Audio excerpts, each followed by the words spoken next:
everyone. This is your hostess with the mostest. My name is Shauna with Visual Dynasty Productions, and we have a different type of podcast tonight.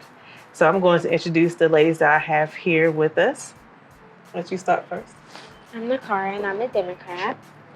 My name is Diavian, and I'm independent.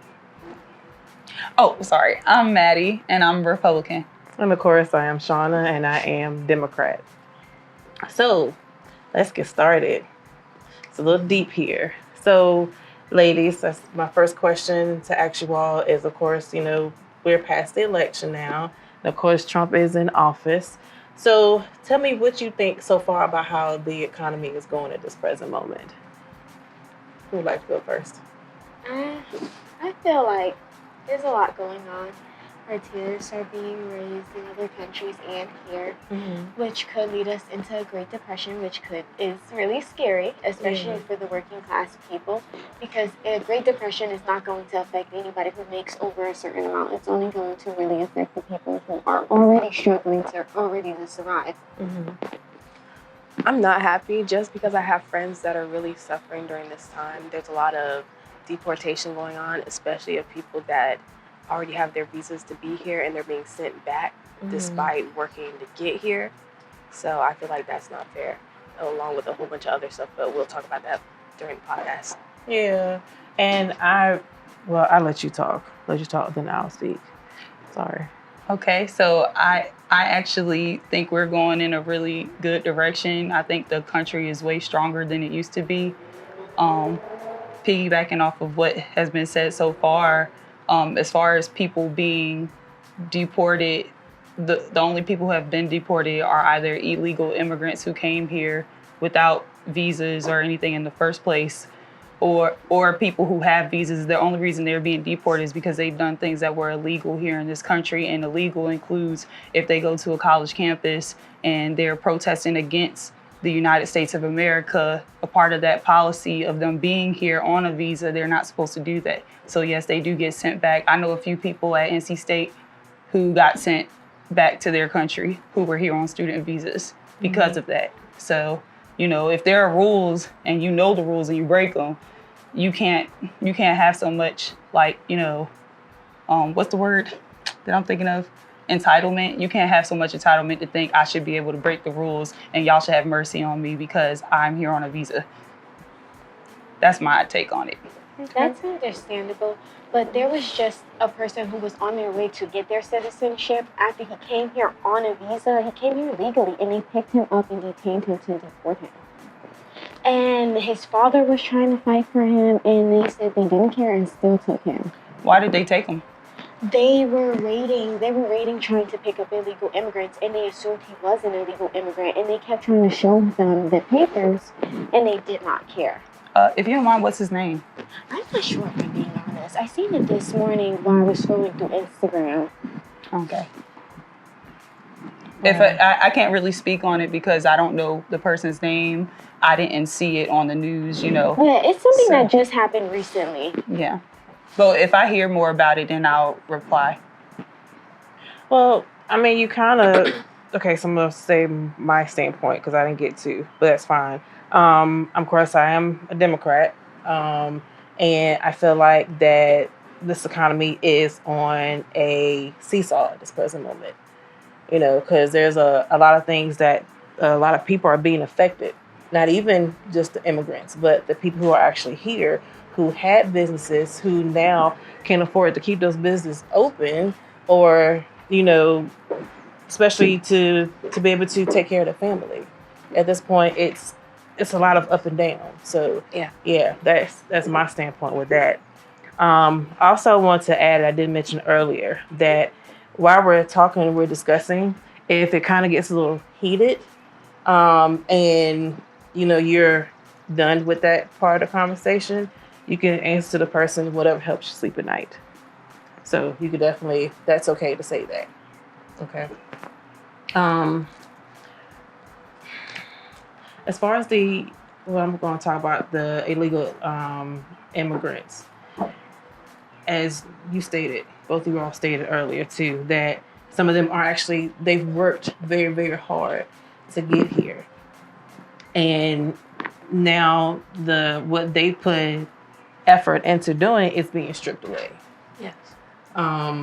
Also, if I can go back to when this land first started, that the people who were already here, it belonged to them.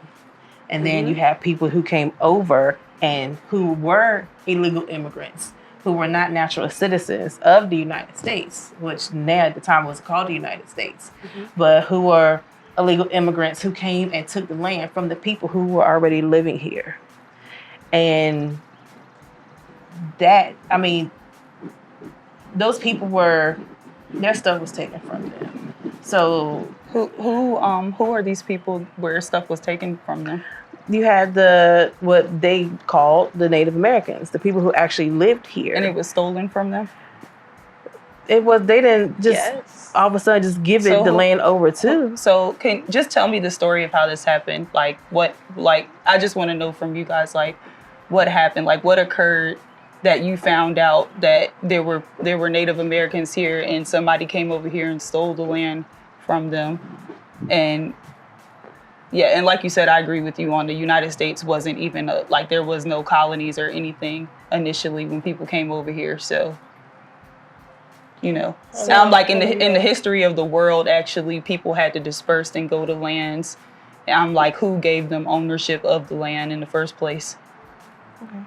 Nobody started off with ownership of the land. Exactly. The natives started out here, and that's whenever, of course, people came over from England trying to find freedom, came here to get that freedom. Natives are already here.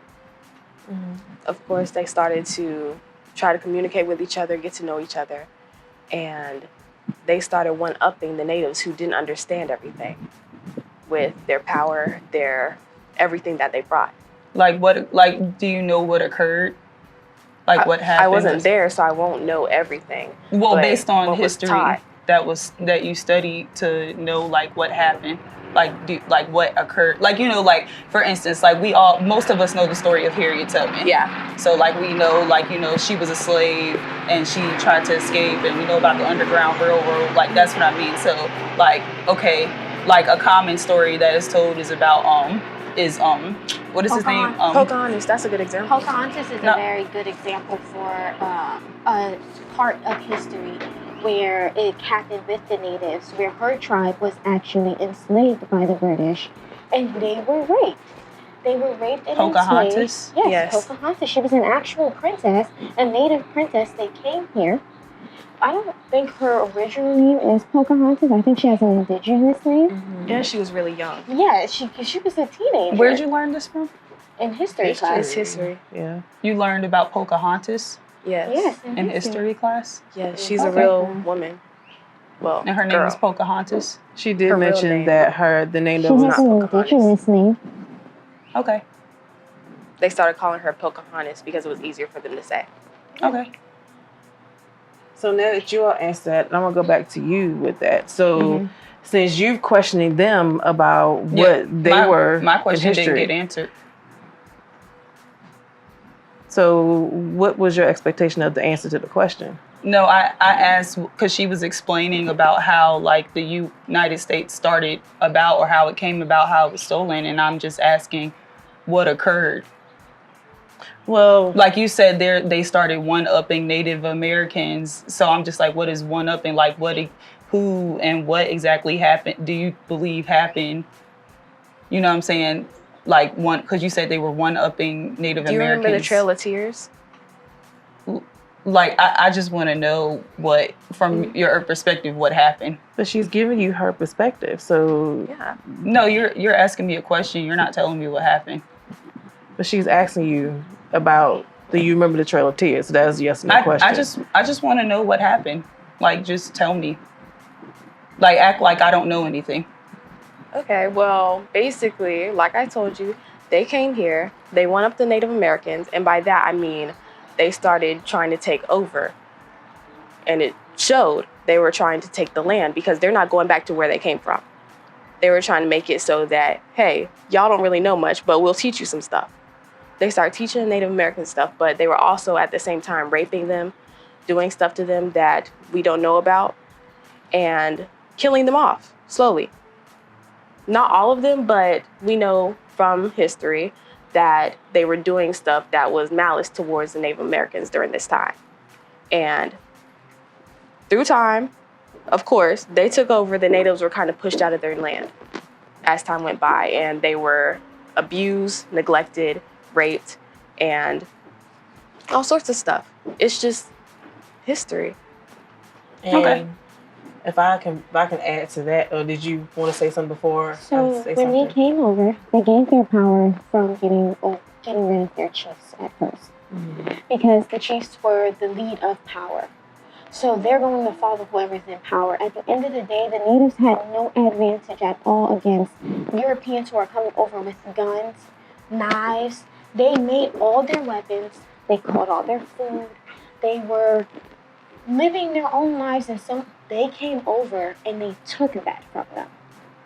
And they had them teach them things. They acted like they were going to sit there and befriend them. They had them teach them their ways so that they can survive in this country, because they wanted to colonize it. And then they did exactly that. They colonized it. They took over and used their power against the Native Americans and their weapons against the Native Americans, so that they can have full control. Okay. Now I'm gonna come back and ask you that same question. So, what happened? I'm not claiming to know what happened. I have to do more research. Okay. And I'm asking that because the way you were asking them that question is if you had an answer to the question. No, I just asked them a question Okay. to see what they knew about it, because they were saying that stuff happened. So I'm just asking where did it come from? Okay. So, Like, where did the information I do want to come go off from? of that too by saying that a lot of us who I was gonna piggyback off something else you said, but go ahead. Sorry. a lot of us are Black and Native American.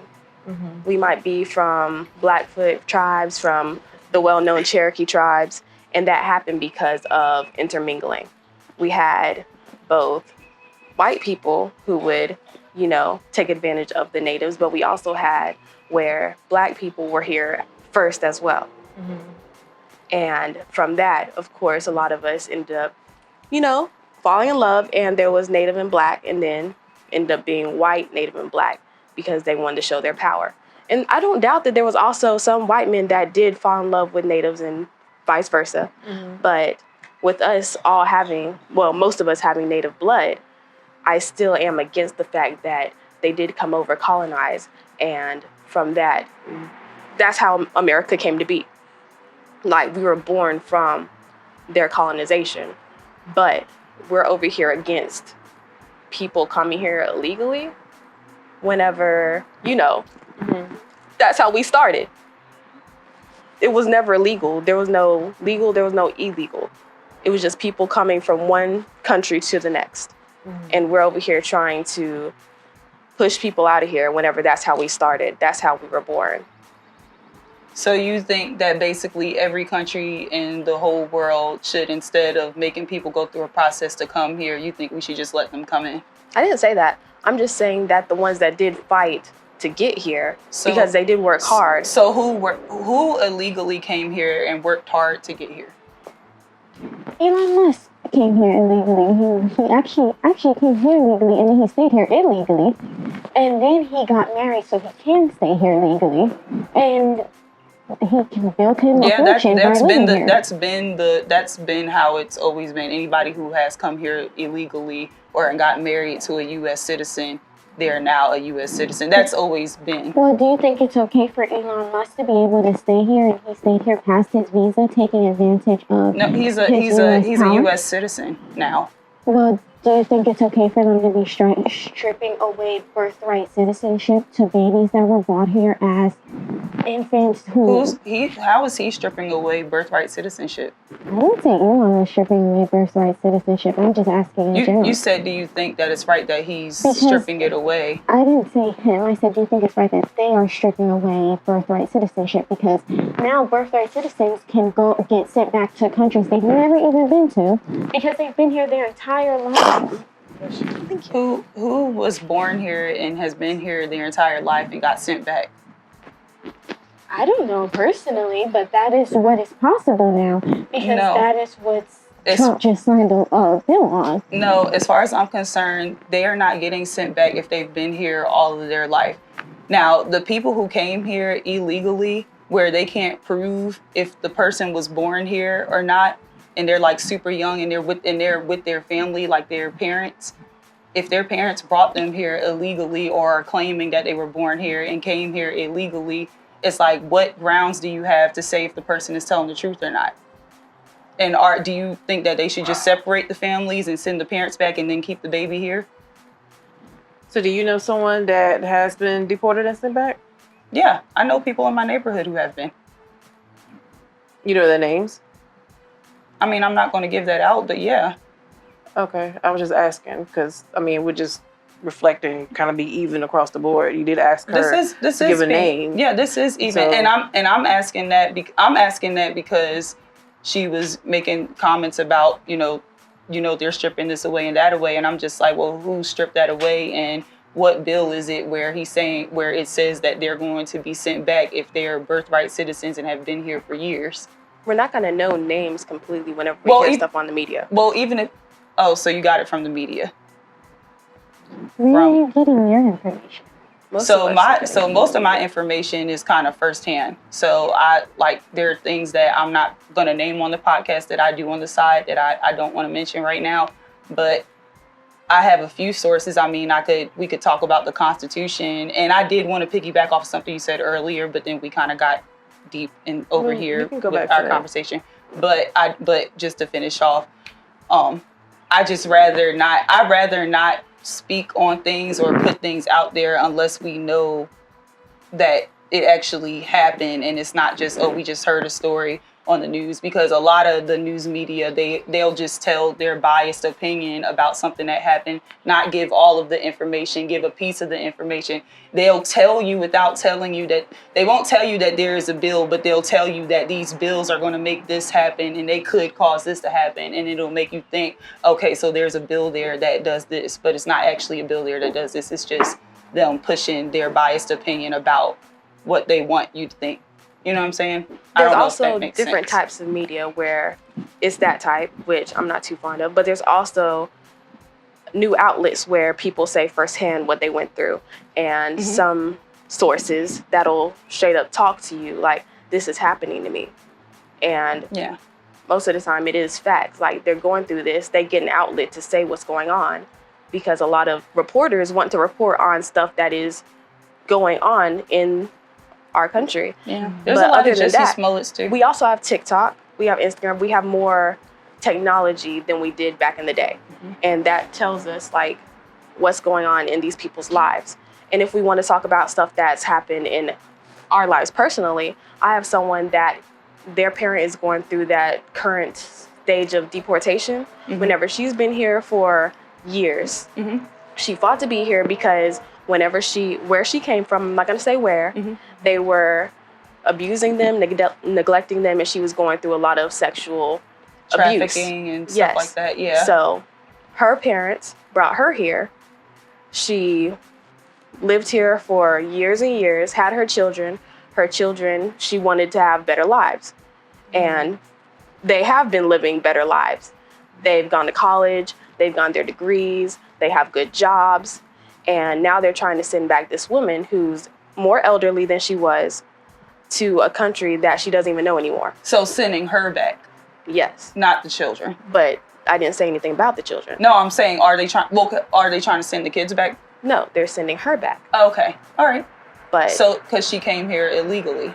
Yes. But okay, just you going through something in your country and then going to another country to flee what you're going through is not fighting to go to another country. You're fleeing now. You are fleeing your situation, and I'm not like personally attacking her for that, because if I was her and I was trying to flee a situation and my only way out was to go to this place, I would do the same thing too. I'm human. But that does not mean that there are not laws in place to keep things in order, and that doesn't mean that law shouldn't apply to me. It's the same as if somebody's hungry and they steal. It's like, yes, you might have been hungry to the point where you felt like you're about to pass away, but the law is still not to steal. Like, you know what I'm saying? If you steal from an establishment, it's up to them whether or not they want to enforce the law on you or not.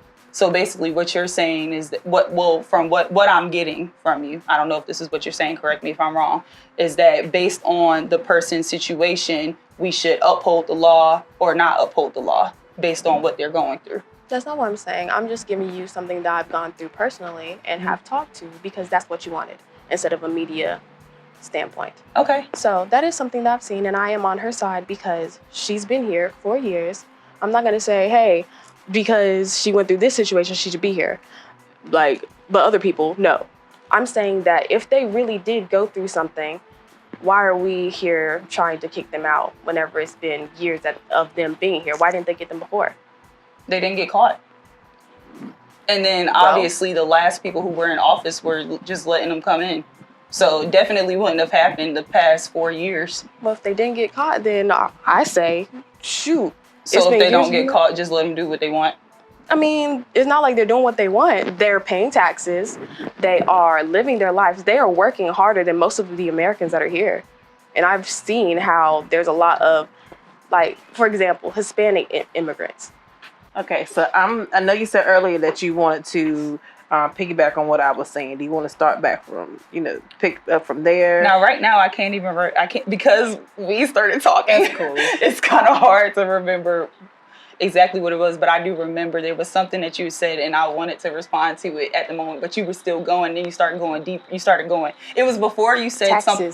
No, well, yes. I know we're talking about taxes. But I'm saying before you had went into the history of America, there was a comment you made about immigration before that, like right now, currently, and I actually forgot what you said. Okay. And I wanted to say something, but it's okay. It'll probably come back at some point in the conversation. Yeah. So. Okay. So back on the taxes, we were speaking that some of the immigrants are actually, they're having to pay taxes. Yes. And then you were responding to that. You say it one more time? About the immigrants actually paying taxes. Okay. Oh, yeah. I was saying, like, illegal immigrants, like, if they don't have documentation to be here, like, how are they paying taxes other than, like, going to the corner store and buying something? And, of course, the people are going to put taxes on the things that you buy. The company is going to do that. Like, when you own a home, you have to pay taxes. If you have a car, you have to pay taxes. And on top of that, if you have a job, however they found a way, they got that job, they had to give some sort of information, they still have to pay taxes, because all of us who work have to pay taxes. Whether they had their social, probably not, somebody's social, whatever, I don't know how, but they're paying taxes, and there's proof of them doing it. So they're paying taxes on somebody else's social security. I said, I don't know. So actually, illegal immigrants can get their social securities in the United States. They can get their social securities in the United States, their birth certificates, especially if they're in the process of trying to get their citizenship. They can actually get driver's license as well as illegal immigrants.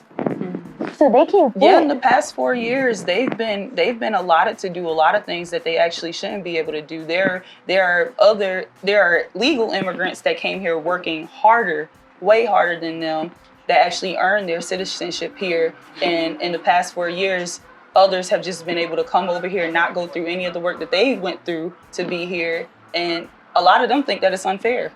I mean, I've seen videos of immigrants who are here. I don't even want to call them immigrants because they're U.S. citizens now. But U.S. citizens who came here on visas or got their green card, the process that they had to go through, the years of work that they actually had to go through to become a United States citizen. And they're saying that it's unfair that now, just because a person says like, oh, I'm fleeing a situation, you just let them in and you don't do any background search on them, because they weren't doing any background searches on them. On top of that, they're using the taxes that U.S. citizens pay to live freely. They're getting thousands of dollars in food stamps. They're living in homes for free, while the U.S. citizens could. And I can't wait for you, because there was a point you were about to make, and I can't wait for you to go there, because I definitely want to talk about it. But it's like they come here and they don't have to go through the same process that hardworking U.S. citizens have to go through to get a whole bunch of stuff for free, to get like free benefits. We have to prove who we are if we're in a situation, let's say you're a single mother, the average single mother who's a U.S. citizen, if she needs benefits or needs help from the government, she has to go through a process. She has to prove who she is. She has to prove how much money she's making. She has to be working in order to get certain benefits, to receive certain benefits, working a certain amount of hours or not working a certain amount of hours. She has to prove all of that in order to get those benefits. While in the past 4 years, they've allotted other people who aren't from here. We don't know if they're a part of a gang. We don't know where they come from. That we've had plenty of people come over here claiming that children that they were trafficking were their kids. And there were plenty of U.S. citizens without doing any research fighting on behalf of them, saying that, oh, you're breaking apart families, or they're going through something, you should let them come in. And they brought them here and sex trafficked innocent children. And so I'm not against the situation where it's like, no, we need to put everybody through a process to find out who they are first. And they need to do the same work that all the other immigrants who worked hard to come here do. We can't do that in other countries. We can't just go in other countries illegally. In no other country can we do that. Like we have to go through a process. So why is it that, because this is America, we need to be the country that lets everybody in?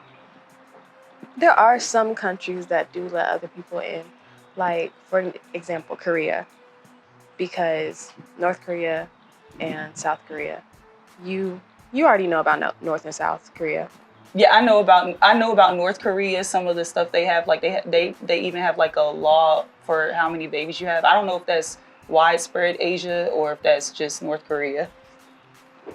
I'm not sure about that, but I just know that there are some immigrants from there that'll go to the other side of Korea, and illegally. Korea's Korea, but I know that they'll go from North Korea to South Korea for safety. And they're welcomed. So you're saying they go there illegally? Or legally? Because the argument is whether they're coming here legally or it's illegal illegally. for them to go over there. Okay. It is illegal. You're not supposed to. But they're seeking asylum. Yes. They truly are seeking asylum. They are. And there's some people that are also, like I said earlier, seeking asylum here. Mm-hmm. Some. Yes, some. I said some. Yeah, not millions. Still, there are some. There are not millions seeking asylum.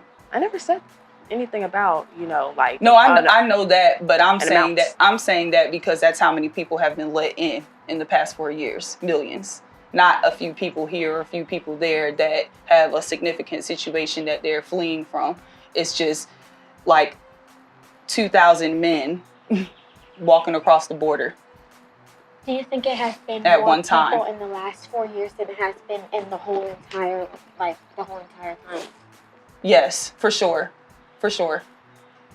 Do you know where you get your information from? We can just look it up together. No, I'm just asking you, without looking it up, where do you get your information? I get it from news sources. I get it from reliable news sources.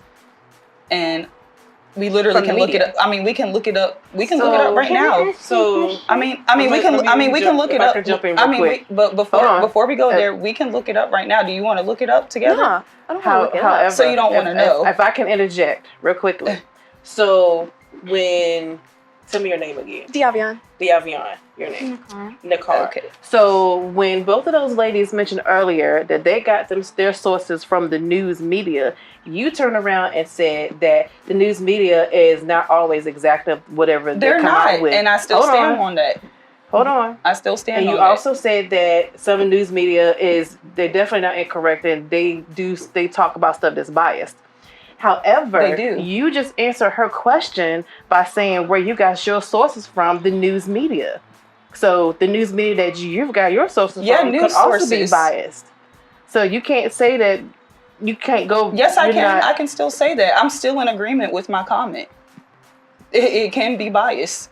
Okay, but you also just mentioned that your information that you got was also from the news. Yeah, the thousands of illegal immigrants. Yeah. So that's her opinion as well. But it's not an opinion. We're talking about numbers of people coming in, so it's either right or wrong. But you also said the news is biased. On media. It is biased. They are biased they're biased with giving out information, so they might only give you some of the information. and withhold some information, or they might tell you something that's happening and make it seem like to you that it's bad. So basically, they might tell you that, they might say like, oh, we have a bill coming out, and the bill, instead of telling you what the bill is, they're going to say like, oh, well, this bill could cause lots of children to starve.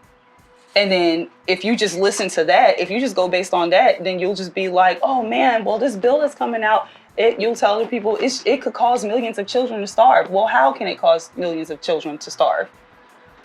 So that's what I mean by media bias, and that is what media bias is.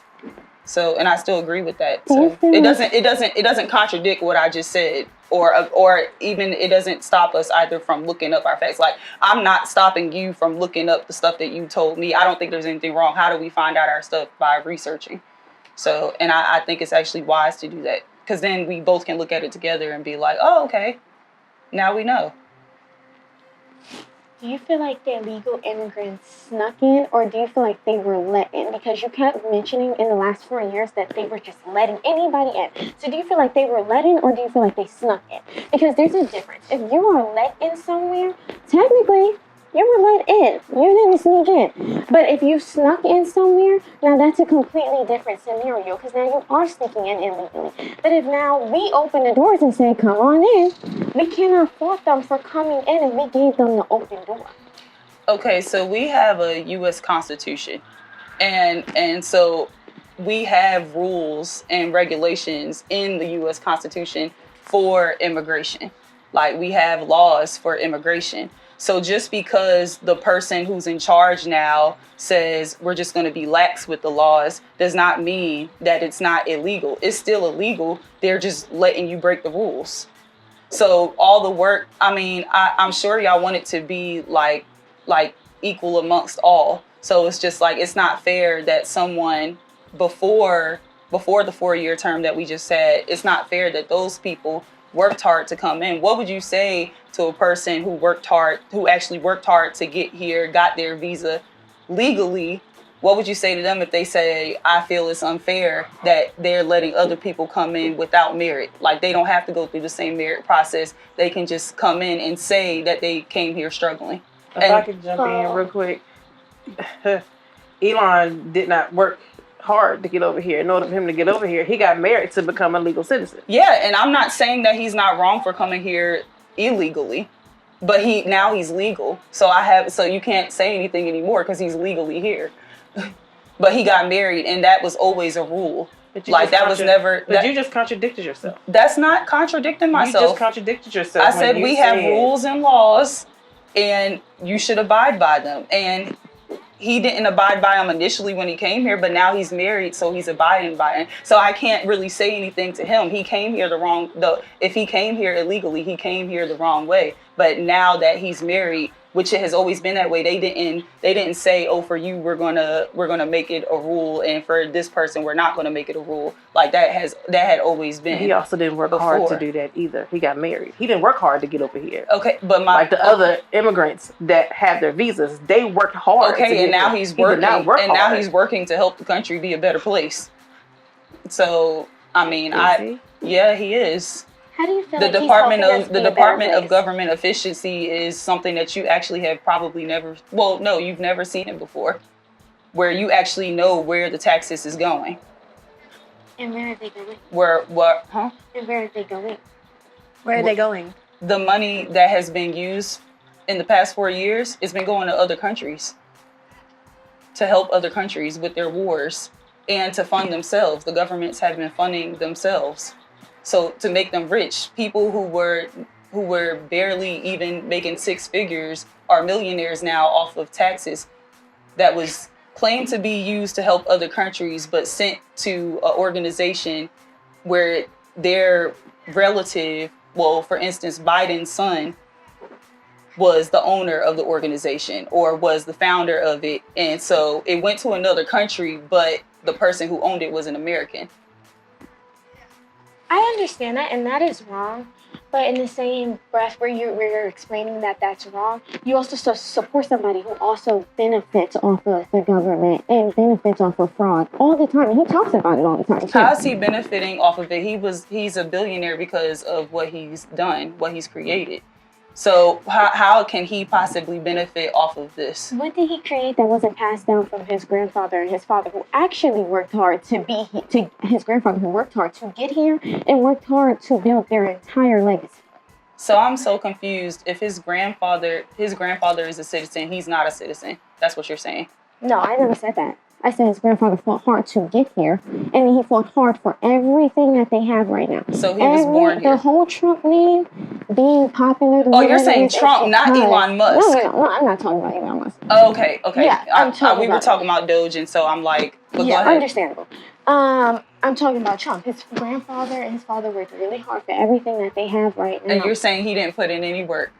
I feel like majority of it was passed down to him. Okay, and if you were a millionaire and you had a child, would you not pass down what you had to your child? Of course you and should. they also could they not work hard along with what you passed down to them?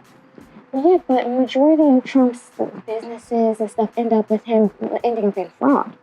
No, they didn't. Majority of his businesses did not end up in fraud. So I'm like, I don't know where you're going with this. Okay. I can only speak on what actually happened, not what we think happened. Okay. Well, I have a question then. Mm-hmm. So the hat says "Make America Great Again." When was America great to you? Just being stronger, not letting people I said when was America great to you? When? Oh, make America great again. I mean, when America was great from the beginning, like when honestly, because I don't want to go too far back, because then we'll be talking about slavery and stuff. But do y'all know that initially the Democrats were, and they still are, the ones who want to keep Black people enslaved? When was America great again? When was America great again? It was great when we got independence. When was that? When was our independence? Yeah. I have to look up dates. But America, to me, make America great again is just like, it's just a symbolism of making America great. Why did we gain our independence? Why did African Americans gain their independence? What was the reason we got our independence? You mean America? And our freedom? No. Americans were always free. But then there were certain Americans who weren't free. So there was never any law. There was never any law that made us unfree. We were just controlled. Yeah, it was a mental state. So when we gained our freedom, because that's when we are free, and that's when we all have when the Constitution was put in place. What gave us our freedom? What was our purpose of getting our freedom? What was the purpose that we were allowed our freedom? It wasn't allowed to have freedom. We were always free. We were just mentally controlled by a group of racist people. And what made them stop controlling us? What led up to people fighting for their freedom, like our people and people of other races fighting for our freedom. Do you know about how? That's how we gained our freedom. When the Constitution. There are still slaves now. No, but I understand that. I mean, the slaves that we are free right now, our ancestors were slaves. Do you know how our ancestors gained their freedom? What do you mean? When the Constitution was created, that made it where we were when equal. The Constitution was created, we did not get our freedom at all. We were they got our freedom. No, everybody was not slaves. People in person, people were free, and the other half was slaves. No, it wasn't half of our country. There were still not countries, but there were still states where people still practiced racism and still maybe even had slaves.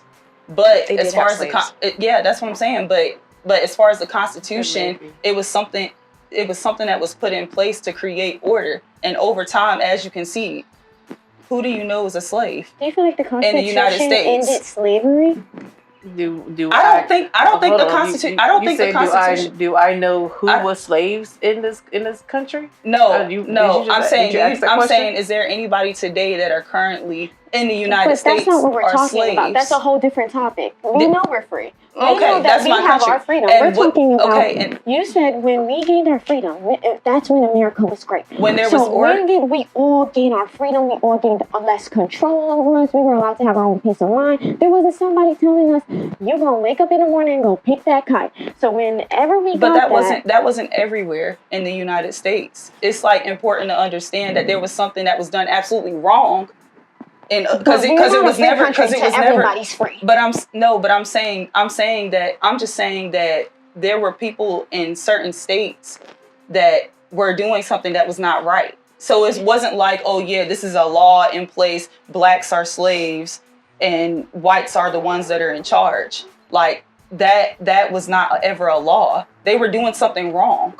So the same way in Africa, like right now in Africa, there are blacks enslaving blacks, killing each other, and there are Christians in other countries that are being killed and stuff for being a Christian, for just having a Bible. You're not able to just black people being killed for just being black right here. That's what I'm saying, and and there are white people being killed for being white. Yeah, I understand. Because there's an assumption that they're racist when they're not. I understand your pointers, and I really appreciate your pointers to.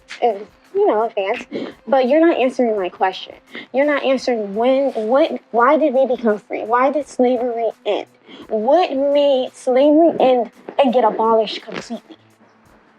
Okay, so you were answering her question about when was America great again? When was America great in order for it to be great again? Okay, so according to your question, I'm wearing this hat to make America great again, and honestly, greatness was when we put God first, honestly. That's really, truly where the greatness for me comes from. But I understand that greatness for everybody is different. Like, there are different people going through different scenarios. There are different topics that are more important than others to certain people. And that's what greatness is. And so Make America Great Again, for me, it's like get us back to a place where we're honoring God more. That's for me. But then I do know that as far as like what's happening right now, we're going in a more stronger and positive direction. I do believe that America was stronger at some point because even black people were getting married more at a certain point. Black people were actually being more established and becoming stronger. And then at some point there was a decline. Why is that? So I know you brought up whenever we put God first is whenever America was greater. Do you think that Trump is doing what God would want him to do? He's going against a lot of Christian values right now. Like what? Are you okay with that? Like what? So, for example, we already know that he's done a lot of illegal stuff. He went to jail for it. Like what? And you've seen the media. But I'm saying like what?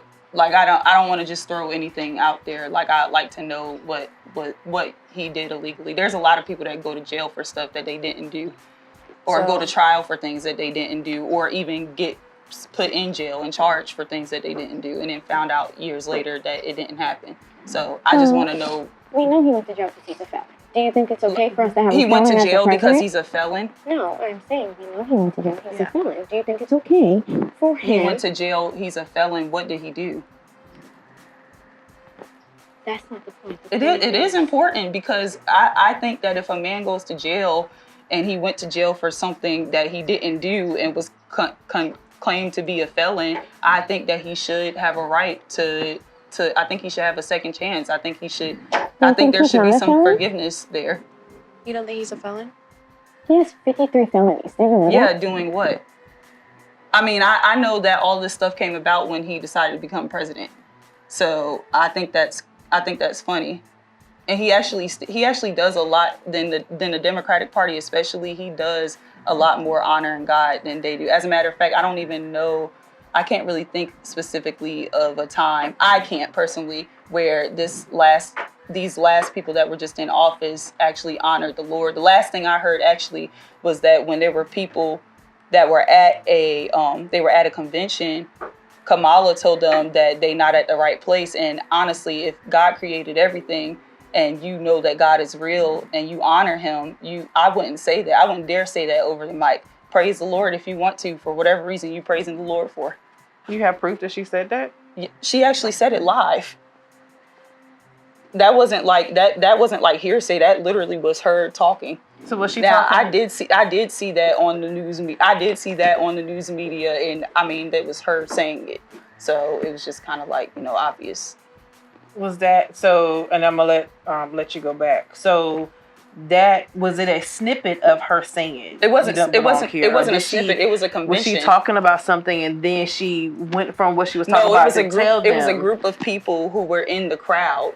That's what. And they were making comments about Jesus. They were calling out Jesus' name, like praising the Lord. And she said over the speaker, and said, that y'all not at the right place, something along those lines, for lack of better words. But you can look up the video. It was live. Like, it wasn't like context for something she was talking about. It was basically like a rebuke for y'all bringing up the name of Jesus. Yeah, but what does Trump do that gives, like, he is this heavily Christian man that is overly God, like, that is God in general? Other than saying that he supports. No, you said that Trump supported the Lord, and you felt like he was a big Christian. He does. So I said I think he honors God. Yeah. So how do you feel like he honors God? What does he do that honors God? Oh, so he wants to put Bibles back in schools. Mm-hmm. He has prayers every month. For the whole GOP has a prayer every month. We just had one. Today is the 19th. Yesterday. Now, I missed that call because I didn't want to be on that call, but they pray in the name of Jesus. They believe that you should put God first in everything you do. He honors God over when he speaks. He talks about him honoring the Lord. Mm. I think that now I personally do feel like everyone is flawed in certain areas. I don't think anybody is perfect. But I think overall he does honor the Lord. He openly honors God. Like, it's not a secret. Doing that just because there are Christians that follow him? I mean, do you think I'm a Christian because I have people that follow me? Mm-hmm. No, that's not what I asked. I asked you, do you think he's doing that only because he has Christians that follow him? No, because he honored God before. Like a lot of actually most of what he's pushing now in office, if you go look at interviews that he had, he's always been for it. He's always had that same like outlook on America. So it's not like he changed because whether people are going to like him or not. He literally kept his stance. Like, even with the LGBT movement and all that stuff, he kept his same stance. And it was like, okay, you either going to vote for it or you're not going to vote for it. But I said what I said. And that's what a lot of people actually like about him, because it's kind of like we have a choice. We know what we're voting for, as opposed to most people who go into office. They say enough to sway the crowd to fit what they want, or they sway the crowd to vote the way they want, and then once they get in office, then they change it and switch it up a little bit, Do you believe just praying is enough to honor God, and talking about him is enough to honor God? I don't think that's it in totality, but yes, it is honoring God. Praying to God is honoring God, honoring him in public. When that we're in a country that there are different religions, that is honoring God, honoring him publicly, and saying, like, you're proclaiming the name of Jesus, even though there is so many other religions. That's honoring God. Do you think your opinion should be forced on other people? Do you think that is honoring God, or forcing your opinion on other people? What is forcing your opinion on other people? If he's putting Bibles back in school, not everybody is Christian. That is forcing your beliefs on other people. Why does everybody else have to honor the same Bible and we don't read the same Bible? So they don't have to practice the religion. He's not making it where you have to practice the religion, but he's putting Bibles back in school. We can still have private schools, but as far as the public, as far as what's going to be government funded, it's going to be the schools that put the Bible or do what he said. Basically, the laws that he puts in place, those are going to be the schools that get funded. But if you're talking about private schools, right now we have Christian schools because public schools don't accept Bibles. A person can actually, I work for the school system currently, in a public school, well, at least in Wake County public schools, a person can bring a Quran to school, but you can't bring a Bible to school. Why is that? So it's like, if you get caught with a Quran, it literally is one of those things where they kind of like push it away. It's not actually even in a policy. But if you see somebody with a Bible, you're actually supposed to take it from them or tell them that they can't have that at school. I wouldn't do that. I'm not doing that because it's God first.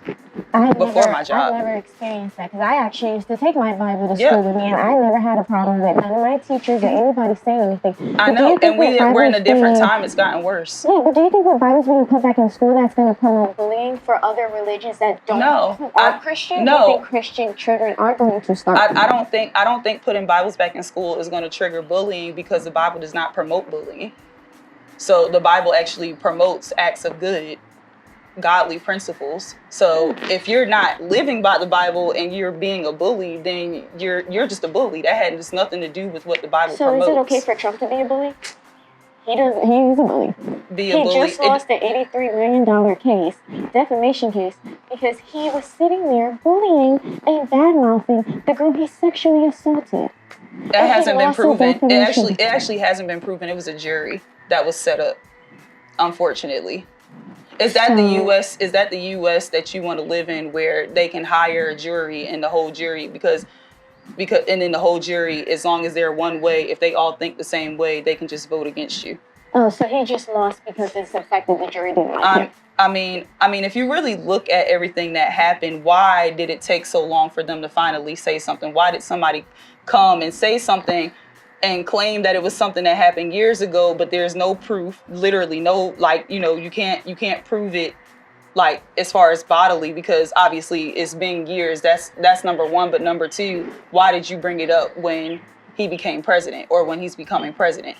And then she was the only case. Usually if a person is if you look at the people who are sexual predators, they usually have a history of sexual assaults and doing things to people. Not always. Actually, Trump does have a history of sexual assault, and he does have a history of women accusing him. He verbally said, and I don't want to say the word that Trump actually said, but Trump verbally said, grab them in their private parts on TV. No, he didn't say it on TV. He was having a conversation with his homeboy.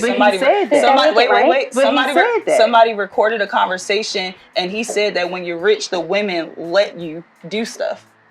And he said, grab him by the coochie. Now, as far as I'm concerned, that is still not right. Like him saying that about women, I wouldn't accept that from anybody. Is that a Christian value? I wouldn't accept that from anybody.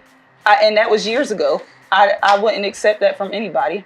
It's not very Christian-like. It's wrong. But I mean, have you ever done? You voted for someone to. Have you ever done anything wrong in your past? That about people. But okay, so should I not qualify? Should you not qualify to be something better in your life? But he hasn't done anything better. He keeps on bullying people and talking as if he doesn't care about what sexual comments has he recently made? I'm saying in general. Outside of sexual comments. Why would he make a sexual comment with his platform? With his status that's I wouldn't make stupid comments either, sexual or not sexual. There are certain comments I wouldn't make if I get a certain position, because now I have a higher standard that I have to withhold. Yes, exactly. His character. Okay, but I'm saying that comment he made, I'm not holding that against him. I've heard several black men on campuses say similar or worse things, and women around laugh at it. And I'm not saying that they're right for doing that. They're all wrong. But at the same time, I'm not going to say that they don't qualify to be somebody greater because of what they did during their college career, or they're not thinking during their conversations when they're talking. I've had conversations where I've even said stuff that was off. I'm not going to mention none of it, but in my past, I have stuff where I've said stuff that was off, and it was found as a joke. It was laughed at. And they actually get more angry at me now for speaking for good than they did for the evil that I spoke in the past, which is kind of weird. So that's completely understandable, but Donald Trump was doing this as a grown man. He wasn't doing this as a child. He wasn't making I'm talking about college. I was a grown woman. No, I'm not talking about you. Understandable. Yeah. But in this instance where Trump was making these comments, he was a grown adult man who was making inappropriate comments all the time about women, even about his own child. And saying how he would fuck his daughter. Excuse my language, but that's exactly what he said. Who said that? Donald Trump. I haven't seen a video of him saying that, so I can't speak on that. But I have heard of the recording of the other comment that was just made, but I haven't seen that, so I'm not going to speak on that. Yeah, that was on an actual a broadcast. Yeah, I would have to see that. If you can show me that, then then we can talk about it. But I can't talk about it right now. But yeah. as far as I'm concerned, I don't think that the comments that he made back then should be held against him now, especially when it was just lazy conversation. It wasn't a conversation like, I think you should rape a woman. It's a conversation that you probably have heard before with men having male talk, which is still inappropriate. Like I said, it's inappropriate either way, but it's not uncommon. So let's rewind It to what shouldn't you be common said. at all. You also said that It's inappropriate. I just most said sexual offenders have a history. There are also those that don't have a history, that just choose out of nowhere, hey, I can do this. You can think that he did what they accused him of when he got in office and started pushing certain policies that were good, or you can not believe it. But I am telling you that I believe that Jerry was set up and he ended up just giving in because it was just like, you know what I'm saying, they're going to keep on. I mean, after a certain amount of time, it's like you're putting out a whole bunch of money for legal fees and different things like that. I don't think that he did it. I don't think he raped her. Do you feel like this happens with some Americans too? I can give my opinion and say maybe they had sexual intercourse that night or something happened and it gave her enough gut to come to the forefront and say that something happened that didn't happen. But that can only be an accusation or be a theory. I actually don't know for sure that happened, that what that woman said is true. The only thing is just bias. It's like either you like Trump and you don't believe he did it, or you don't like Trump and you believe or you don't believe he did it. There was no proof that he actually did that. So, I mean, we can continue talking about it, or we could go back to the bullying thing that you were saying. It's either or, yeah. We can go to the bullying comment. I do feel like it would cause bullying. I feel like there's already bullying in school already from people's different viewpoints on religion. I feel like most of the time, most kids who are of a different religion and have a different study, they are mostly targeted to get bullied. People of different races especially are the biggest the targets of being bullied. Christians are a big target too. I mean, clearly, we've seen in the past few days, actually, hundreds being killed. How do you know if somebody is a Christian off of like looking at them? Like if you looked at her, would you assume she was a Christian by just looking at her? No, I would know by their actions and what they say out their mouth. So now this kid is being bullied at school. Do you assume that they're being bullied because they're Christians? No. But I can give firsthand experiences but where I've spoken up for Christ and I got bullied for it. I mean, I can give firsthand experiences, and I can find out from the student based on what happened. You know, why, what is going on, what happened. You know, why are you doing this to this person? Why did they do that? You know what I'm saying? What did you say? That's how you find out. You usually just ask what happened, or you overhear the argument. Okay. But I'm saying, even with a girl, even if we said, okay, we know that a lot of Muslims wear the hijab. The hijab and stuff. Okay, I found, and I haven't done much research on the hijab and who wears it, who's allowed to wear it, or what religions wear it. But I've actually found that there are Christians who wear them too, and stuff. So the hijab actually doesn't mean that you're Muslim or Christian. You could be either one, and you just wear it to cover your head and stuff. So some women cover their head to pray. So it's like, how do you know? Like, based on that, even with other religions, if a person is a Muslim or not. But if you see somebody in a hijab, before you knew this, would you assume they were Muslim? Before you knew that Christians can wear hijabs too, would you assume they were Muslim if you seen them? I mean, I wouldn't tell them that, but in my mind, I wouldn't treat them. I mean, it really wouldn't matter, actually. Yeah, it wouldn't matter. I'm saying I could assume that you're Hispanic because you look like you might have a certain type of hair, and I'm not saying you are Hispanic. I'm not saying you're Hispanic, but I'm saying it wouldn't matter even if I did assume, because I'm not going to treat you any differently just because you are Hispanic. It's just you might look a little Hispanic. Like, oh, she might got a little something in her. People think I'm Somalian. And then after they hear me talk, they're just like, no way. So it's like, it doesn't matter.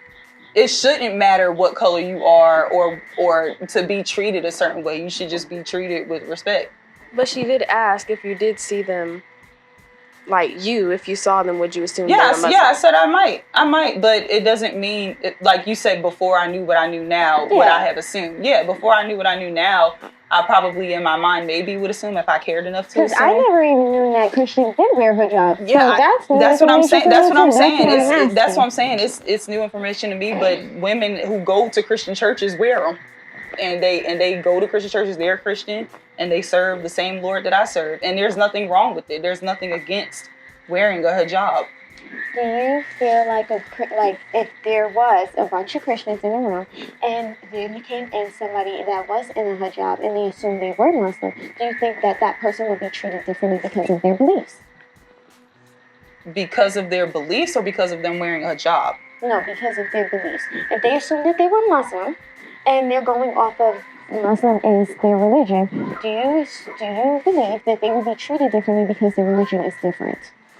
So, okay, I just want to make sure I'm clear on what you're saying. So you're saying if a woman came into a Christian facility with a whole bunch of Christians and she was wearing a hijab, is that woman who's wearing a hijab, is she Christian or is she Muslim? No. I'm asking, do you feel like she would be treated differently in a room full of Christians?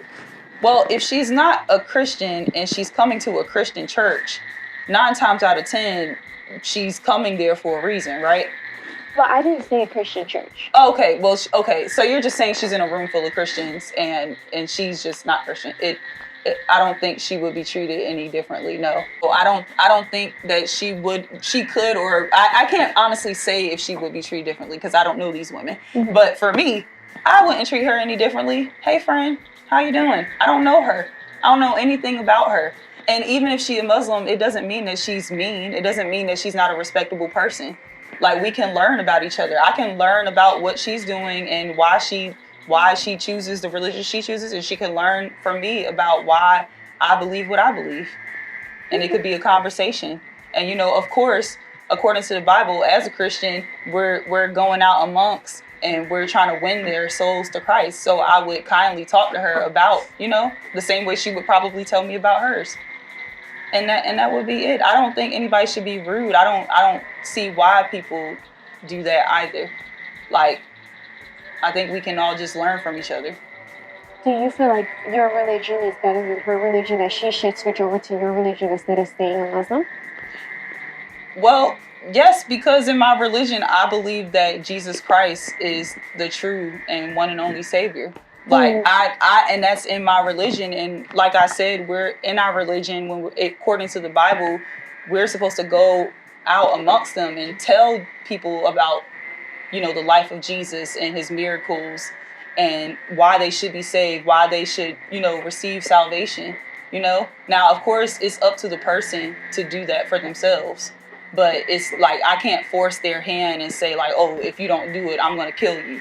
Like, no, that's not right. Because then even if people do it that way, they're not going to truly give their heart to Christ. They're just going to do it because they feel threatened. And that's not real. I don't think that people who think something bad is going to happen to them, so they should get saved because something bad is going to happen to them if they don't. I don't think they truly get saved because it's just like they're doing it in fear and not in like love and happiness. They're not doing it because they really want to be there. They're just doing it because they feel forced. And so that's how I feel about, as far as telling other people about the religion and thinking that my religion, is the better route. I do believe that. So you feel like nothing should be forced on anybody? I'm just asking. Like religion? General question. Like religion. No. In general, do you no, feel like it depends on what you're talking about. It differentiates because a child, when they're living with their parents, there are things that are forced on them. We're talking about adults. Okay, even with adults, there are adults who do things illegally and they're forced in jail. So it depends on what you're talking about. It's the case by case scenario. Okay. Like Trump that did something illegally. Did what illegally? Let's go ahead and look it up. Let's go ahead and do this up. So, he falsified business records. He mishandled national security documents. Or that's what they brought against him, that case where he became a felon that you're saying? I don't believe any of that is true. I believe they brought a whole bunch of false information against him. Oh. I do. I believe they set him up because they didn't want him to get in office, and that's why the timing. I mean, timing is important. It's a part of critically thinking. Why did this happen at the time that it happened and not before? So I agree with you. They did do it during the, political debate, but a lot of things they do surface whenever you are a big person on like. He's been on TV and everything. There have been people who are in a lower class than he is who have been brought forward for falsified information and for doing things illegally. Why, when he's trying to push certain policies, do he now have a whole bunch of stuff brought against him? They will find stuff because they don't like him during a specific time. I agree with that. But this stuff isn't immediately false. Stuff or just bring up stuff and falsify information against him. Because both sides stuff will surface. I'm saying nothing surfaced. They brought up things against him and apparently, how many did you say? How many charges did you say they brought against him? I think it was 53. Yeah, it was like 53 charges that they brought against him. They were all fake. How bad do you want to get rid of somebody to bring 53 charges against them? How bad do you have to be to have 53 charges? Exactly. Exactly. And I don't believe he did it. So I think it's false information that they brought against him to try to get rid of him, and it didn't work. So do you believe that some of these felons that are also in jail right now? I believe there are a lot. I believe there are people in prison right now that didn't do what they did that didn't do what they were accused of to be in prison. I do believe that. And right now we have a woman from North Carolina who is the pardon czar, who's getting those people out of jail. All races. So, do you think that it's okay for Trump to not sit there? Okay, so right now, you know about the Central Five? I do know about the Central Five, but before we go there, just keep that in mind because we can talk about that. I like talk about that. But before we go to the Central Five, can we not give him credit for all the things that I've brought up right now? Like, is it not nice that, they always talk about we don't have any black people in charge, we don't have women in charge. You know what I'm saying? We have a black pardon czar who was in jail, that he got out of prison, that he pardoned, and now that she's out of prison, now she has a position in the office getting people who were put in jail for things that they weren't who were put in jail for things they were accused of that they didn't do. She's getting them out of jail. She's going back into the files. She's going back, reinvestigating and finding out what really happened. Do you not think that is a great thing? I love that. That is a great thing. So that's moving towards greater, because God forbid somebody in my family or a family member of yours goes to jail for something that they didn't do because it was a setup or because somebody didn't want to come to the forefront and say, like, I did it. Like, God forbid, they're in jail for most of their life, and then you find out 20 or 30 years later that they didn't do it. And it's like, yeah, thank God they're out of jail now, but they still lost most of their life. Who were the people that put them in jail? Do you think Trump as a felon should be helping other felons to have the same opportunity that he does? I think he hired a pardon czar. And the pardon czar is actually getting felons out of jail. No. I mean the felons that are already out of jail. There's people that are out of jail that are there are a lot of programs. Do you think he should be helping them? There are a lot of programs, step-up programs that are out right now for people who are in jail. I mean, he runs the government. She was talking about out of jail, not in jail. No, I'm saying in and out of jail. So I'm saying in and out of jail, there are step-up programs that help these men. And I think they're working on adding more programs. As far as him being the president of the United States, he's funding these things that are, or not just him personally, but the government. This stuff is government funded. Most of it is government funded. Do you know how many people who didn't make over a certain amount that he helped out of prison, helped pardon out of prison? You said, did he say one more time? Do you know how many people that made under a certain amount that he helped out of prison? He helped pardon them out of prison. I don't know any numbers. No, I don't. I don't know numbers. But I know the lady who's the pardon czar right now, she wasn't the average American. Or I shouldn't say she wasn't the average American, but she wasn't a middle-class citizen. well, according to what they say and what she says, she wasn't like the middle class citizen. And she was in prison. So But she was above the middle class citizen? no, She was. I don't. She wasn't above the middle class, and I don't know the number of people that he helped that made more or less. I don't know. I don't know the number. Do you know? No, I'm asking you. Okay, I don't. Yeah, I don't. I actually don't know a number. I know specific cases, like certain cases where people have gotten taken out of jail. People who were locked up in other countries got brought back. You know, like I know about those cases, but I don't know. Because there's plenty I of don't lower know. class felons who are sitting in prison for either crimes they haven't committed. And who put them in jail? Police officers.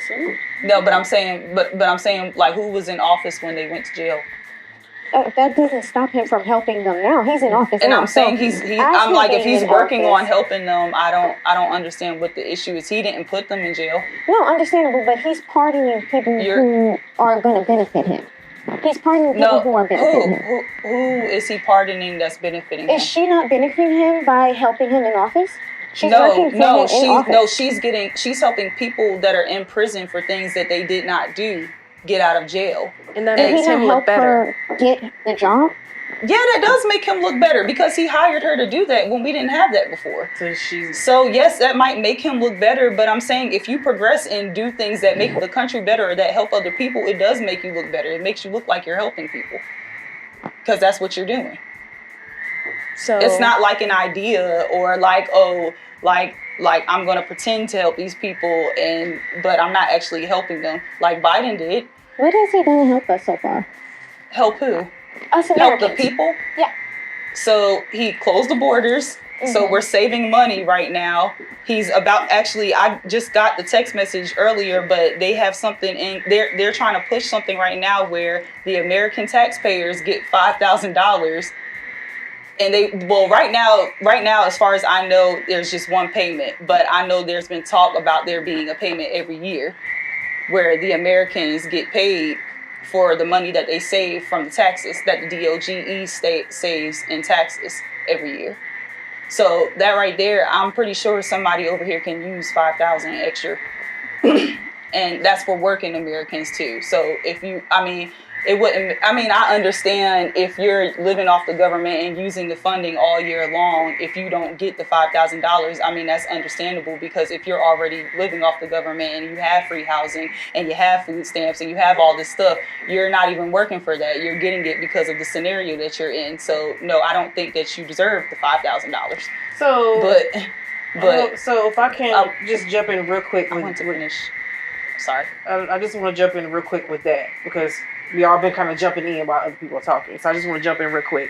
You said that the people who are on government assistance, who are getting free housing and so forth, but there are people now who are a working class citizen, who are actually getting paychecks, who are working, who have to be on government assistance because they're not making enough money to take care of their the needs that they have in their home to take care of their children and so forth. So I'm just... Your comment is kind of more like kind of judgy, but there's still people who are. What are we working? I'm just saying you're talking down on those people. No, and I'm not. And I'm just because you have food stamps does not mean that you're not a working class citizen. But if you are living off the government, I could understand if they said, okay, these people who aren't working class citizens are not going to get this or not going to get this $5,000 because all year long you have free housing, you have food stamps, and whatever else vouchers you have because you're not able to work. Maybe you're in a situation where the father is not active in your children's life and you might have so many children where the government is already taking care of you. So it's very entitled to say that, no, I'm not working or doing anything. But not doing anything. Let me not say that because taking care of children is a job. But your stuff is already being paid for year round. Do you think more than $5,000 worth of work you're being taken care of? So no, I could understand if they said no, those people don't get the $5,000. You're already being taken care of. I think that's fair. In government housing, but also paying rent because you still pay rent if you live in government housing. Because there's people who are in projects who are still paying $1,200 for their 2-bedroom. $1,200 in government housing? No. Yes. No, That's true. No, government housing, as far as I'm concerned, now if there's another type of government housing, you can let me know. You can correct me. But the two types of government housing that I know of is Section 8. Mm-hmm. Section 8 is the voucher where basically you pay a third of whatever you get paid. So however much, if you work and stuff, and no, you don't pay them a third of what you get paid. You pay a third of whatever the rent is. So let's say like this neighborhood takes Section 8 vouchers. If their rent is $1,200 and they take Section 8 vouchers, you're only going to pay a third of whatever the rent is. So however you come up with that money, you're paying a third of the rent. And then the other type of government housing is the actual neighborhoods where it's like, okay, however much you make, you're only going to pay a third of whatever you make. So even if you make like $500 a month, you're only going to pay a third of that. And that is your rent. Now, is there another type of government housing That's not 100% true. Yeah. Where did you get your information? Okay. I know that information firsthand, girl. But you can That's also not look. You can look. You can look at. You can look on the Raleigh Housing Authority website and find out this information. They're the ones who actually give out the government housing. So, if there's another government housing, not talking about independent real estate owners who do what they want to do with their housing situation. They might own a property and say, okay, I'm only going to do this for the people. I'm saying just government funded housing. If there's another one that you know about, then I just don't know about it yet. But as far as what I know about here, yeah, those are the two types of government housing. And there might be things that come with it. I know, I'm just going to say a person that I know who lives in not Section 8 housing, but the government housing where you pay a third of what you get paid. If you make more, then you pay more, but it's a third of what you get paid. So if you make $500 now, your rent might be $150 right now, or almost $200. But if you make $1,000 next month, then yes, your rent is going to go up because it's a third of what you get paid. But if you drop in how much you get paid, you just have to make sure you let them know. And that's why people's rent might fluctuate. Okay, so for instance, what you were saying with the $500, with the person who, if their check is $500, you know, they're living off of minimum wage, you never know. And that's just what they're getting, and they're living off of government assistance because that's all they have. As mothers, as young mothers, well, we were young mothers. Yeah. But for people who are a lot younger than what we were when we had our babies, a lot of them live off of government assistance, and they're only working the weekends because they don't have the ability to afford child care to watch their child. And I'm not downing anybody who does that. Do you not think they don't need that $5,000? I'm not downing anybody who has to have that. I grew up in a household where we received government assistance. So I'm not downing anybody for needing that help. Unfortunately, we have fathers that don't do what they're supposed to do. Yes. So, and then there are some fathers that pass away and they don't leave any life insurance or anything for their children when they pass away, or they're in jail. You know, there's just different scenarios for why women or men are in that situation. I'm not saying you're downing them. But as far as that, you don't think they need it. Maybe they do, maybe they don't. For what reason? I wouldn't know, because the government is taking care of you. So if you're getting food stamps to buy your food and your rent is only a third of whatever you get paid, then it's just like, you know, I could understand. Now, I'm not saying they shouldn't give the $5,000, but I wouldn't hold it against the government if they said people who are in that predicament aren't going to get the $5,000. Because they're already getting assistance. They're already getting this type of help and that type of help. And there are a lot of government agencies out there that assist women in those situations and men in those situations. So, and churches. And it's like, and because we've had it for so long, there's an entitled attitude about it. It's like, I deserve that. Y'all should be paying my bills because I'm an American citizen and I'm in this situation. So y'all need to help me. Like, instead of it being a thank you for the help that I did not earn. You know, I'm in this scenario because of the way my life situation is. I appreciate the help. Now, people that are helping from the helper standpoint, it shouldn't be an attitude of, oh, like you know what I'm saying, like I'm not gonna help her, you know what I'm saying. I don't think that should be an attitude of that, but that's not the attitude of the government right now, because they are helping. They're just saying for the $5,000, we're gonna give that to the people who are making most of the taxes every year, who were saving most of the taxes because of. So I'm sorry, go ahead. So what about the jobs that were government funded, and there were so many people who lost their job because Doge has now wiped away their jobs? So they didn't wipe away their jobs. Doge uncovered a lot of fraudulent activity that was going on in these government agencies. There are a lot of government agencies and even people who worked in the White House where they actually put them on payroll all the way up until September to get paid. So it's like, yeah, they're leaving the position that they were in, but they're going to continue getting paid. Maybe they're in that situation because they didn't know what was going on. Like maybe there was fraudulent activity going on within the company, and we have to shut the company down. That happens often. Not even outside of DOGE, that happens. Fraudulent activity happens with a company and it gets shut down, and the people who were working there pay the price, or they get paid a major price. I know somebody personally who worked for one of the banks, and when the banks got shut down, she got paid $100,000, and that's more than what she was getting paid yearly. So it's like it could be a blessing in disguise too. But of course, with that happening, the people that it's happening to, depending on what side it's on, they're going to give.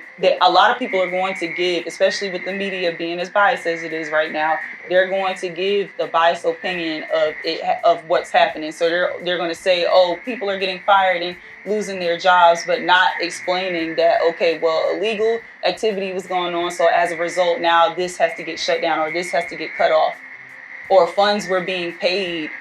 You know, like even with the situation with Joe Biden's son, funds were being paid undercover to another country, saying that, claiming to help people for whatever reason, you know, to help them to get to safety, or give them give them aid.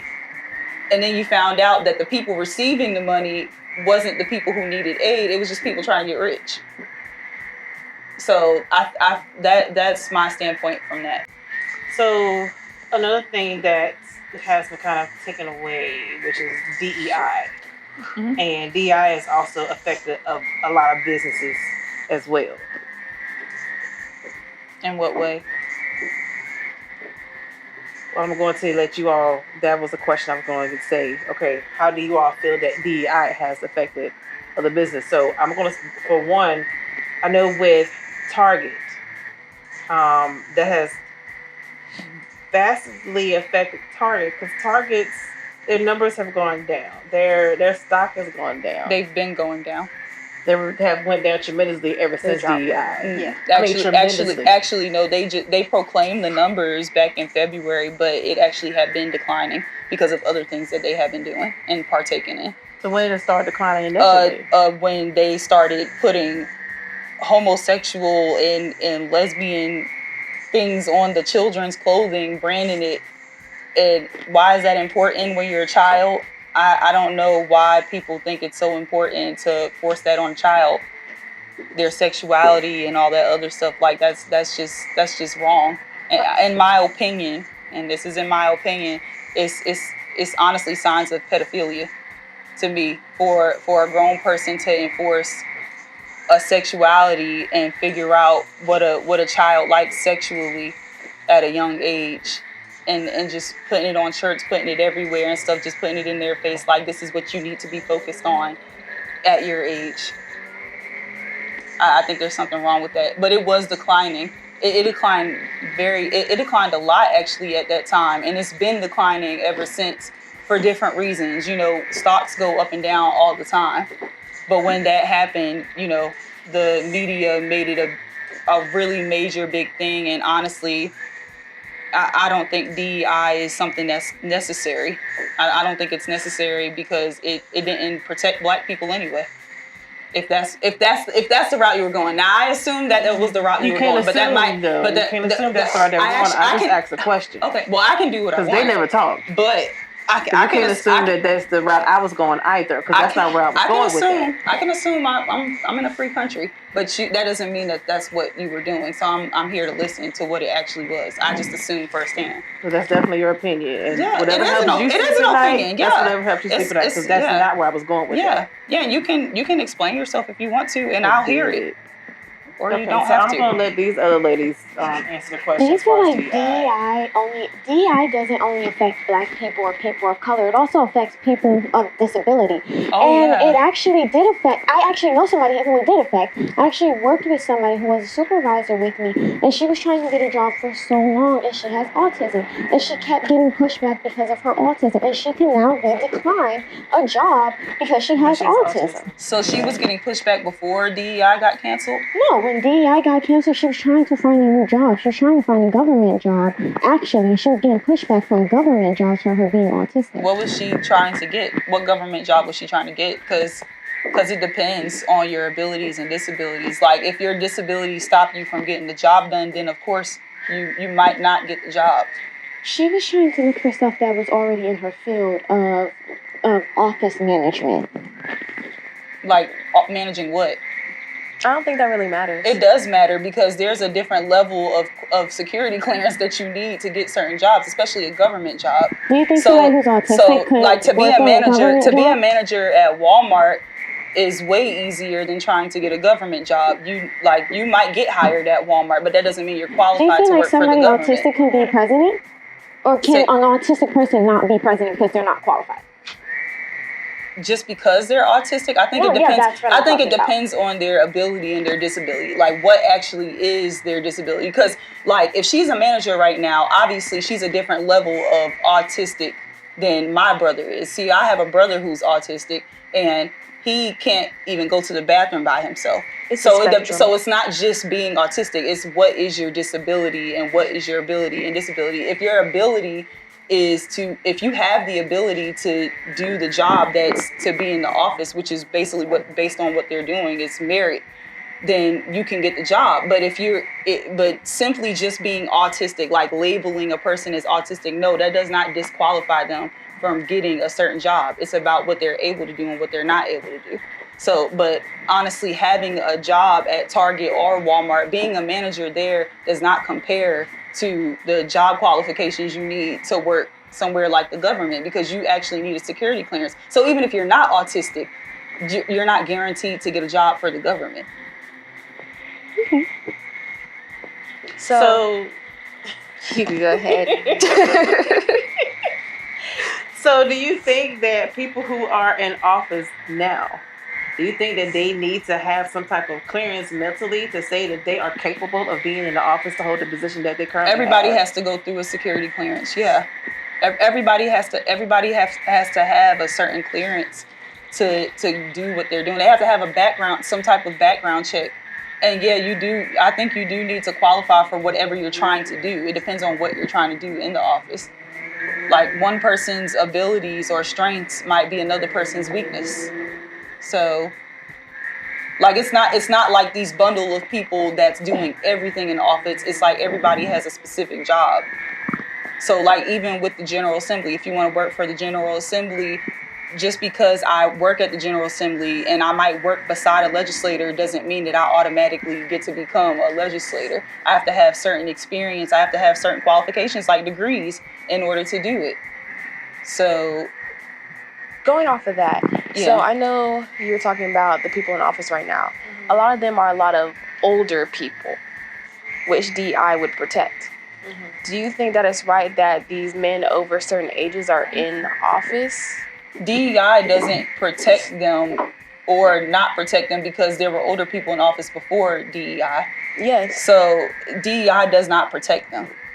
But still, we have these older individuals in office who have so many different, who knows what they're going through because they're getting older in age.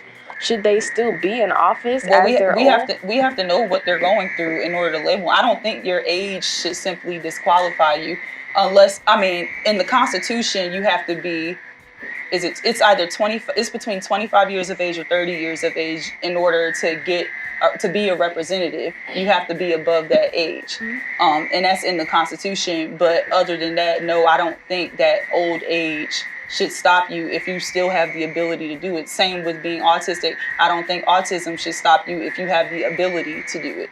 But if you don't have the ability or the capacity to do the job, then no, because why would we want somebody just because? Like, I'm not gonna hire somebody just because they are autistic or just because they're old because I want to look good. I'm gonna hire them because of their merit. Like, I'm gonna hire them because of their character or whatever it is that they're good at that might help the business. You know what I'm saying? So, but now businesses are able to turn people down just because they have that disability. I think that if you are a owner of a business and you invested your money into that business and you did all the work to bring your business up, or let's just use an example like an apartment complex. I believe if I bought an apartment complex and I invested all my money into it, I believe that I should have a right to hire whoever I want for whatever reason I want to. Is it right or wrong that I don't hire a person that you think maybe should be qualified? It could be right, it could be wrong, but either way, as the owner, if it's mine, I should have the right to say who can come in and who could go, regardless of whether it's even racism. I don't believe that racism is right. No, it's not. You shouldn't be prejudiced to a person because of something that they can't help. But if it's your house, do you think it's okay that somebody should be able to force somebody else into your house because of something, because they think that it should be fair, but it's something that you don't like? Like, no. I'm not going to answer for you because maybe you don't care and stuff, but should somebody be forced into your business because somebody else thinks that it's fair for them to be in your business and you don't think that it's fair? You don't want them there. I mean, they're not being forced in. But you still have to hire them. But no, I'm saying you still have to hire them. But I'm saying that you're claiming that DEI made it where basically people who might not have gotten the opportunity to get a job somewhere, DEI made sure that those people got those jobs, even if they didn't qualify.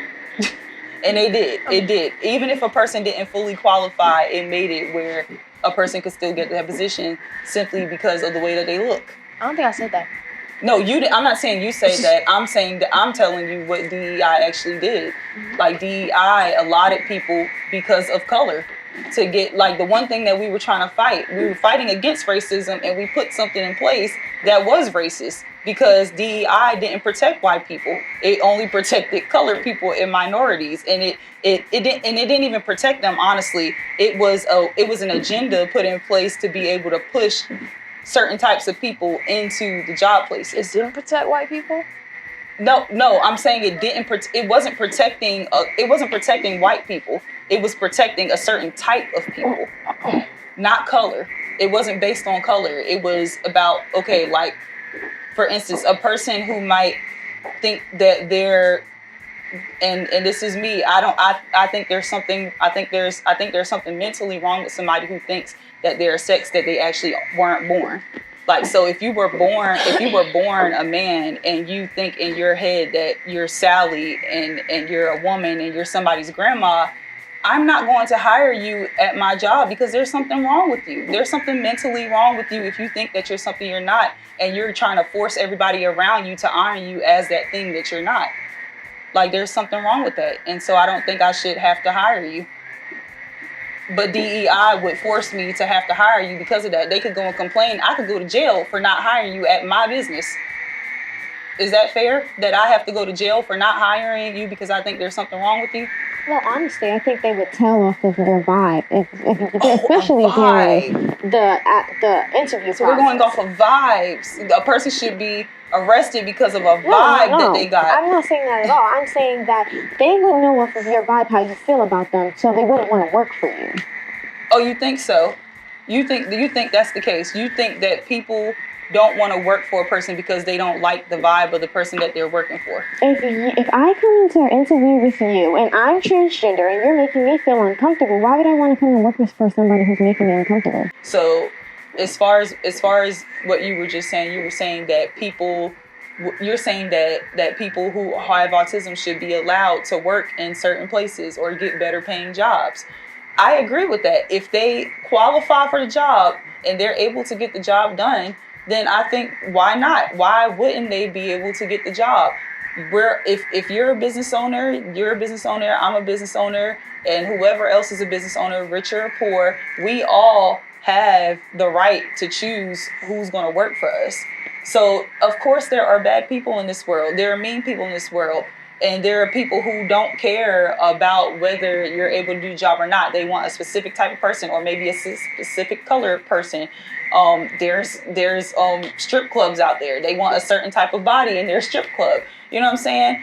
I don't agree with that, but you know what I'm saying? I don't agree with the whole strip club situation, but I'm just using that as an example to say that they're business owners and they get to choose based on who they want to hire at their job, who they feel like is going to make their job function better. And so you can be that person that hires, whether the person qualifies or doesn't qualify. You can still be that person. Nobody's stopping you from doing that. But they just got rid of DEI because what DEI did was force the business owner to meet a certain quota of Black people or LGBT people or Hispanic people or immigrants or whatever, so that way they didn't get canceled or have to worry about getting sued or have to worry about going to jail because half of their job is white. And it's like, it doesn't make sense, because the other side to it is that a lot of these jobs where there might be a lot of white people, it's not necessarily because they're not hiring Black people. It's because the only people trying to get those jobs might be more white people than Black people. We are 13% of the population in the U.S. So there are a lot of jobs where it might be a lot more white people there. Did all of them do that on purpose? I don't think they did. I don't think every job that has a lot of white people in the building did that on purpose. I think it has something to do with ratio. I don't believe so there might, and I believe there are some. I don't believe, and I can't speak for all businesses because I'm not the owner of all those businesses. But I don't believe that everybody is hiring because, oh, you're white, you're Black, you're white, you're Black. There are some businesses that do that. I don't believe all businesses do that. But one thing I do stand for, and I do believe, is that you as a business owner should have the right to choose who you want in your business and not be forced because you could face going to jail for doing that. That gets rid of freedom. Like, what is the purpose of freedom if you have the government forcing you to do a certain thing with your business that you worked hard to build? You know what I'm saying? What is the purpose? You know what I'm saying? That's not freedom. That is bondage, actually. Oh, so your freedom is to be able to do whatever you want, to discriminate against whoever you want. If you don't feel like you don't like that person, you don't want that type of people everybody in your discriminates. That's okay. I think everybody discriminates. You think it's okay to discriminate? I think you should discriminate. I think you should discriminate when it comes to who's watching your children. I think you should discriminate with who you have in your business. Discrimination is not a bad thing. It's only a bad thing if you make it a bad thing. Do you think discrimination discrimination I'm talking about is race and religion. Do you think discrimination against those things? Yes. Do you think discrimination against somebody's race is okay? I think it's wrong, but I don't think that you should be forced to have them in your business if you don't want them there. And I certainly wouldn't want to be somewhere where the owner doesn't want Black people. I wouldn't want to be there. You know what I'm saying? So yeah, I mean, I think we kind of. So do you think it's okay? So then it shows more on who's racist from who's not racist. So then you know where you're welcome from where you're not welcome. So if we know the business owner is racist, we know where to go from where not to eat. If we know they don't like us in there, we know not to go there. So do you think it's a good idea that people are allowed to show their true color so we know where we're safe at and where we're not safe to go? Not safe. There's a difference between people just simply just discriminating and people like attacking you. Like, because people have a right to discriminate. You should have a right to discriminate. Just because you don't like me doesn't mean that I don't feel safe around you. I don't feel like you're gonna kill me. I don't feel like you're gonna kill. I don't feel like you're gonna kill. I don't feel like you're gonna kill. You can't discriminate someone for race. I don't feel like you can kill me just because you don't like me or that you're going to kill me necessarily. Now, if you say certain things that lean towards I'm going to kill you or I'm going to hurt you, then I know, okay, they actually want to hurt me. But you simply, I mean, I walk in places all the time where people have attitudes for no reason. They might be going through something at home, who knows, but they take out their attitude on you. That doesn't mean that the place is an unsafe environment. It just means that they just need an attitude check, or whatever they're going through. Maybe they need prayer. Maybe they need compassion. But isn't that a law? What is a law? That you cannot discriminate somebody for their race, religion, or their creed. Is that so not you're a law? saying? So you're saying it's already a law. So what do we need DEI for then? It's that extra protection. Oh, extra protection. What extra protection? If we already have it as a law. But people still discriminate against people But because I'm their, saying their religion, their creed, and their race. And what did DEI do? What did DEI do? I'm saying what betterment did DEI make it besides force business owners to have to meet a certain quota, even if the person didn't qualify? Yeah, I'm hearing you, and I'm gonna ask. See, we're off topic. So what I'm asking you is, Okay. do you think that now that DEI is gone, it is better for us so then we know where we're welcome from where we're not? That was that question. So I don't think that's. I don't think we should even be worried. Would you want to go eat in a worried. restaurant where there's a racist owner? How do you know if it's a racist owner or not? If you are Unless they're openly racist, how would you there's know? actually openly racist store that says color is just whites only. Only 5 colored Where? people allowed. Like, what? Do you know that? I know what you're talking about. I don't remember what Because state it was. I know a lot of but- events that are black only. So I know a lot of organizations, scholarships, everything that were black only. So it's like Do you not feel like they were only limited to black people. Do you not feel like black people are at a disadvantage than white people are when it comes For down what? to getting Why grants and scholarships? are we at a disadvantage? Because of the color of our skin? So what makes you think that you're at a disadvantage? We're at a disadvantage. Like what scholarship did you try to get? No, that no, you didn't get? I'm not saying. I'm saying in general. No, I don't think or feel that we're at a disadvantage. I think it's based on merit. Okay. Yeah. Despite all the discrimination against black people that's still going on during this day, you don't think that we're I think at a there's disadvantage? discrimination against all colors during this day. But specifically black people. Actually, even on the media, like on social media, most of the attack that I see is actually, and I'm like I said, I'm against racism, and most of the attack that I see is against white people. It's black only areas. Why do you keep Black deflecting only. from speaking about your own people?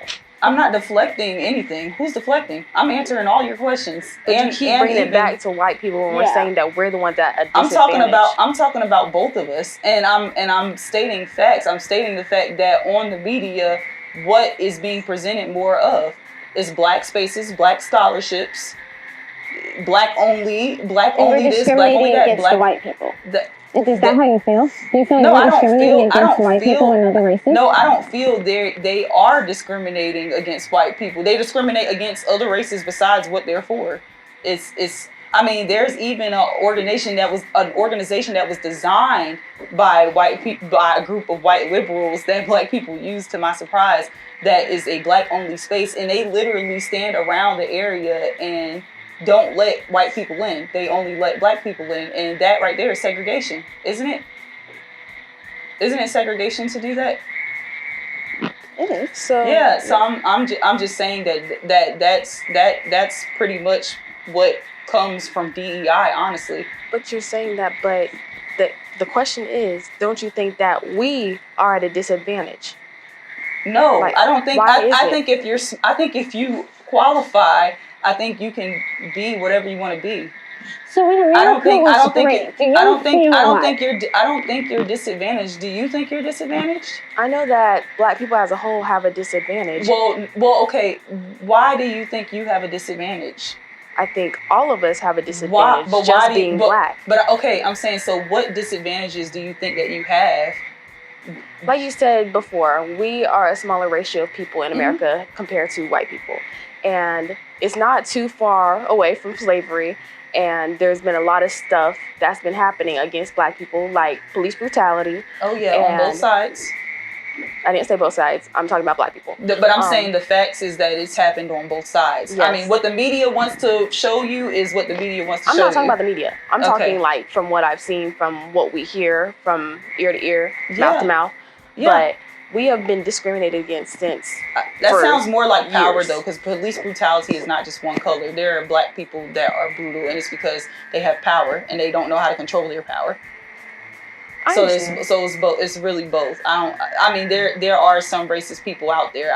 I'm sure of it, obviously, but I think that's a power situation. I don't think that's just necessarily a color situation. And I think there's racism on both sides. That's true, but I still believe that we are the ones at the greater disadvantage. I'm not saying that white people aren't going through the same thing. I've seen it too. Like, yeah, I mean, we're lower. I mean, we're a smaller percentage. So 50% of us sounds like, oh my gosh, you know what I'm saying? 50% of us is crazy because it's only 13% of us. But there's still not a lot that is actually documented. A lot of it is under the rug. You're right. There's a lot of scenarios that are swept under the rug, and I don't think Trump is the one who made that happen. I didn't bring Trump up at all. No, I'm bringing it up because the initial start of the conversation was about him, and you brought up again making America great again, and I feel like it's like I feel like nothing to do with Trump at all. All this conversation that we're having, the reason that we even sprung here in this conversation is because we're talking about America, the state that America is in right now, and all the things that honestly you guys have named were mostly happening during the time of Biden and other presidents. So it's like now we're here and we've actually progressed. We actually have been progressing as a state, not just a state, but as a country. How is Trump helping minorities? How is he helping minorities? Like, what do you mean, how is he helping minorities? I mean, how is he helping minorities? So you think that he should only help minorities? I'm asking how. I think he's helping everybody. How? I think what he's doing with the DOGE, I think the government, the spending that he's doing, giving the rights back to parents with the school systems, I think the money that he's going to be giving to people who homeschool, I think that's helping us. I think the money that's currently not being withheld, that's being allotted to people who live in government housing, I think that's helping everybody, probably more minority. Well, I think it's helping not just minorities, it's helping everybody. I'm not going to say it's only helping mainly minorities, but I'm going to say that the people who need the funding, I think it's helping everybody, which all in all helps minorities too. So, I mean, I don't think he's done anything that has taken away or made worse what had been done when Biden was in office. I don't think he made it worse than where it was.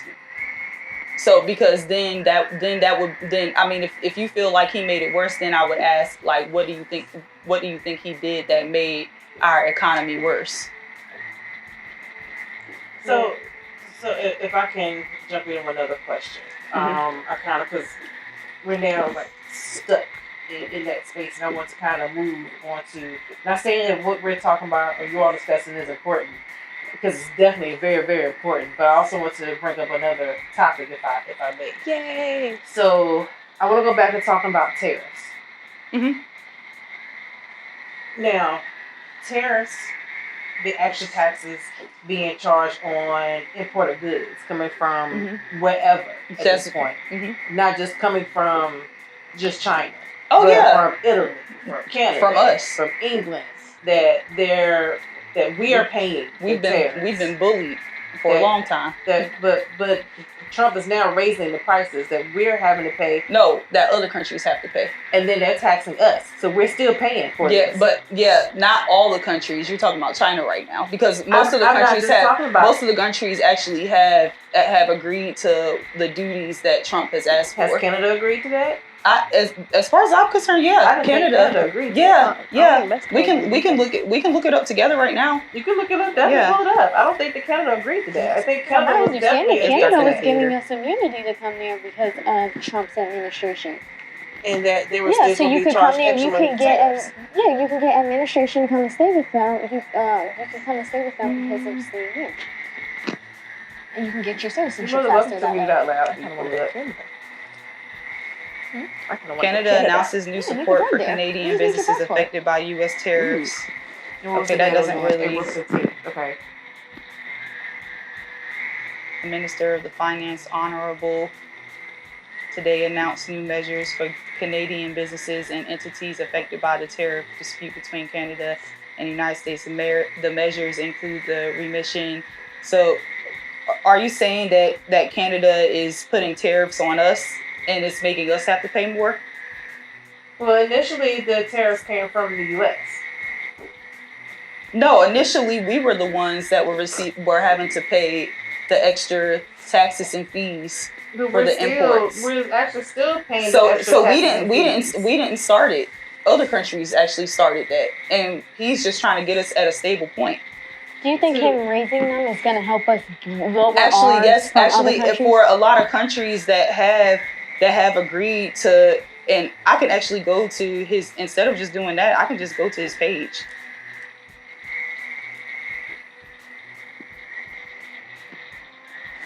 Because I follow this man. Right. Yep. I followed Biden too to see what was going on. And Kamala. Got Kamala.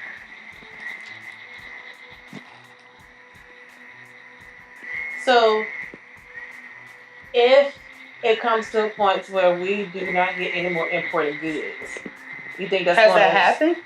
I said if we get to that point to where we are no longer getting imported goods, do you think that would even affect the clothes that you have in your bags? No, because there are manufacturers that are coming over to the United States, and we can create our own. He's making America independent. So it's like if we're manufacturing stuff, that means more jobs. But are they still able to discriminate us or to discriminate on who gets those jobs? I don't think we should allow other countries to bully us into doing what they want us to do. As far as America, I'm not there right now. I'm talking about for America. If they're trying to bring more jobs back to America, do you think that they're going to discriminate as to who'll be able to work those jobs as well? I'm sorry, say that one more time. I got a text message and well, go ahead. I said that if those jobs come back to America, okay, they build those factories like Apple. Here. I mean, I thought Apple was already here. No, it wasn't. It actually wasn't. The manufacturer was not here. That Apple was just coming here. Oh yeah, they're coming. Yeah. Especially I already know where they're coming in Virginia. They just and Microsoft, all of them are. Yeah, and a few car companies too, which is really good. So if they come here, whenever that happens, do you feel like those business owners are going to discriminate as to who they can have hired in those businesses? And is it going to actually help? I think they will do whatever most business owners are doing. I think they're going to do what they've been doing. And I mean, that's up to their discretion. That's not, you're asking me what's in their head, what they're going to do. I don't know what they're going to do as far as who they hire, but I'm not worried about it because I'm not going into that field anyway. But there's other people that's good. You might have been worried about it. There might be don't care. Yeah, there might be other people that want to work for Apple. But guess what? But guess what? Apple is not here. Who wants to get Apple government not assistance? Apple feel like they're stuck with government assistance. Who you said that want to use government assistance? No, that want to get off of government assistance. They can get off government. They can get off government assistance now. No, people that discriminate against them when they're trying to get hired for a job. So why did I get the job then? I don't know why you got the job. I got hired by a white person. Not all white people are going to discriminate, but I'm there just are saying. some that will. But that just goes to show you that there are opportunities. You don't have to work for Apple to become something. But shouldn't I'm like what you're saying is that by Apple, if they are, we don't even know if they're racist, but you're saying hypothetically, because this is all we can say is hypothetical stuff that we don't know yet. If they happen to be racist, them not hiring a certain group of people is going to stop a person from being successful in life. Maybe that's, No. that's probably one of the ways that they're trying to get out of having government assistance because they're stuck on government assistance. When one door is closed, another door is open. It doesn't mean that it's right, but that it's not the owner who didn't hire you fault that you don't become somebody. Sometimes especially when the government is paying for your livelihood right now. Like, so you are already privileged by somebody else's taxes that worked hard and is paying those taxes, and you're getting to live off of them. Like, that's a privilege. And then what if, again, I know we have to end this segment, but what if that person that is on government assistance at this present moment, if they were working before, they had a job, something happened to where they don't have their job anymore, now they have to rely on government assistance until they're able to get another job, or if they get hired again, they're stuck. And then they discriminate against, they don't have a job, they're stuck on government assistance and don't know what to do. Nobody's stuck on government assistance because they're forced on government assistance. You're on government assistance because you applied for government assistance. And that's what you wanted, or that's what you needed. So you being somebody else's decision not to hire you is not, it's not their fault that you are where you are. And that's kind of like, that's the problem with a lot of Americans, is that we don't have enough accountability. I'm not saying they're not accountable for the fact that they can't find a job, or they are still on government assistance, but they've been out here trying to find a job and they can't find one. Then they need somebody to tell them how to find a job. They need people like you to go and tell them where are the jobs at, who are knowledgeable about this stuff. You and me. Okay, guys, so we're wrapping up the first part of the podcast we did as far as the political. So now we're going to transition into where we're unpacking stuff by ourselves, basically, with these cards that I have called Christian culture. So I'm going to let each one of them, I don't know what's on these cards. I have not looked. I've been sitting here shuffling and playing around with them, but I don't know what's here. So I'm going to let each one of you all, if you want to shuffle again and then pick a card, you're more than welcome to do so. We all just did the same thing. Ooh, that's a tough. Okay, so who wants to go first? Oh, okay. Would you like to go first? I'm sorry, I was thinking about my opinion towards it. We can. Well, my question is, what are some important resources that the churches should make available for singles? First, I was confused. Like, what do we mean by singles? Like, single people in general? Mm-hmm. Who are we talking about in the topic? Wow, I'm a little confused. So I would say, in your opinion itself, your thought process on that question. Well, for singles, I feel like in church, I don't really go to church much, so me personally, I wouldn't personally know. So I don't want to sit there and give off I don't want to give off what I feel should be happening, especially if it's already happening. Would you like to choose another question? Yes. Sure. Choose another one. Give me that one. Ooh, that one's long. Wait a minute now. You can't choose no more.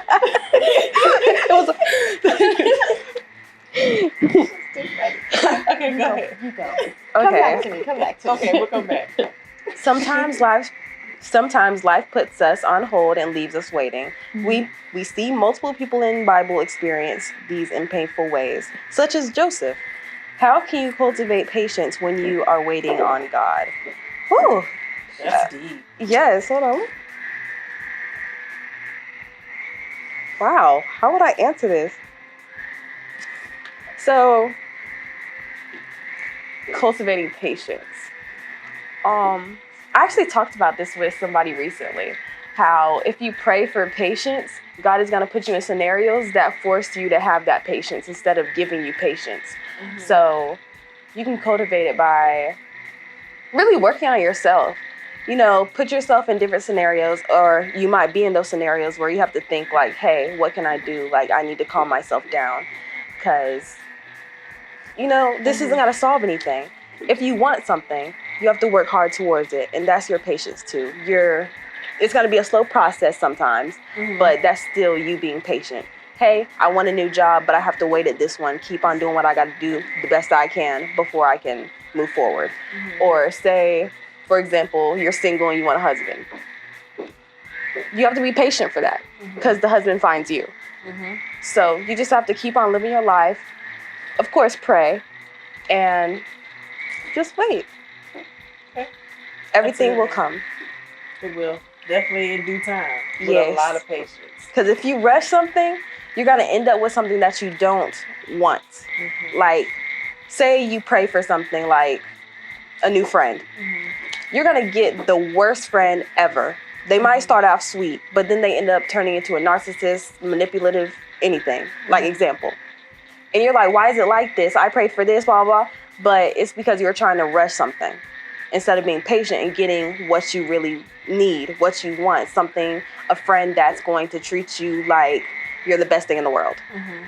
Okay, that's my example. And the Bible also states be specific in what you ask for. So be very specific because you just can't ask for anything. 'Cause you're going to get anything. Yeah, even if you got to break it down from you want him to wear a size 10 shoes, he got to be 245 pounds, 6'3". I mean, I'm just throwing out specific numbers, you know, because yes, you know, that's what you want. Yeah. But you just say I want a man, he gonna just give you a man. And you can't be like, I want him right now, because God's gonna give you to it at the time that you need, not whenever you want.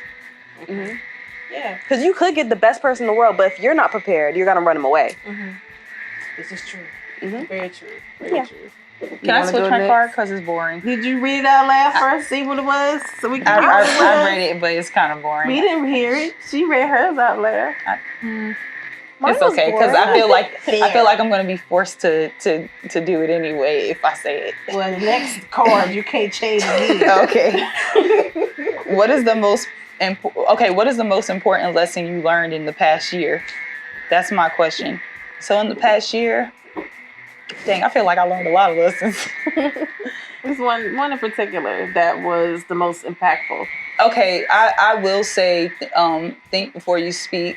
And since we're doing this podcast, I'll say that definitely something that's been heavy on my heart is it's okay if you don't know all the information yet. That's why we do research. That's why we study things. If you don't know the answer, then it's okay to just hear the other side and just wait before you give your opinion. And I feel like that's very important. I feel like even the media would be a little bit different if we waited to hear the whole story out before we gave our opinion on what happened. Because if one minor detail could lead to like, oh my gosh, okay, we done slandered this person and everything, and now we found out it was the other way around. For example, the Jussie Smollett situation, I mean, the internet went crazy when that story came out. Everybody's racist, this and this and that. Then we found out he literally staged the whole thing. And then it was just like all the people who had went and made themselves look like a fool, they didn't come back and apologize and say, hey, I messed up, I was wrong, sorry, you know.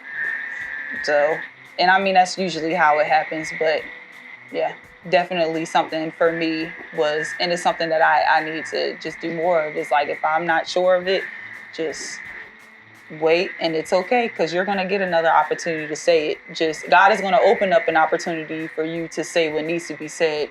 Just step back, do your research, pray, and then speak. That's good. That's definitely a good answer. Yeah, because I mean, sometimes we put our own foots in our mouths because we speak too soon, you know, or we make assumptions of things before actually doing our research on things. So definitely makes sense. Ooh, I want to change my card. How do you keep believing after feeling disappointment? Ooh, I like that one. That's wow. That's heavy. That is good. So, because that's only an isolated situation of disappointment. You can't take, because you were disappointed in one aspect, to say that you're going to be disappointed in everything that happens. You know, there's grace. There's, you know, second chances, but you don't always have to give whoever or whatever was disappointing or got or made you disappointed, you don't have to give that a second chance. You just keep moving. Exactly. So that's how you keep believing, because you have the faith to know that this is not the end game. Because you're disappointed with this one particular situation. Just because God didn't allow you to get that job doesn't mean He's not going to open the door for another job. So yeah, that's it. I think these are actually really good questions. I need to get this deck, not from the owner, but I'm gonna have to actually. We only get one. I'm not even gonna hold y'all. We only get one. You want this another is gonna one? be an interesting ending, like but this. I have to go on a date. Can we get another one? Can we and get I'm one looking more? like a bum. It's okay. I gotta go. I gotta go because the movie actually was the movie was actually 9:30 and I'm just sit down. Okay, Sit down. down. The movie is actually 9:30, but I probably have a little bit of time, but because the movie's right across the street. Look at me, I'm gonna be looking like a bum. Ma'am, for you. I'm not wearing this hat because I'm not trying to get jumped. I want to live and talk to y'all later. So, thank you all. Thank you, ladies, for joining us tonight. I definitely appreciate it. I know it was a lot, but yeah. She said she didn't want to get jumped. This is Shauna with Visual Dynasty. Signing off. Have a good night. Good night.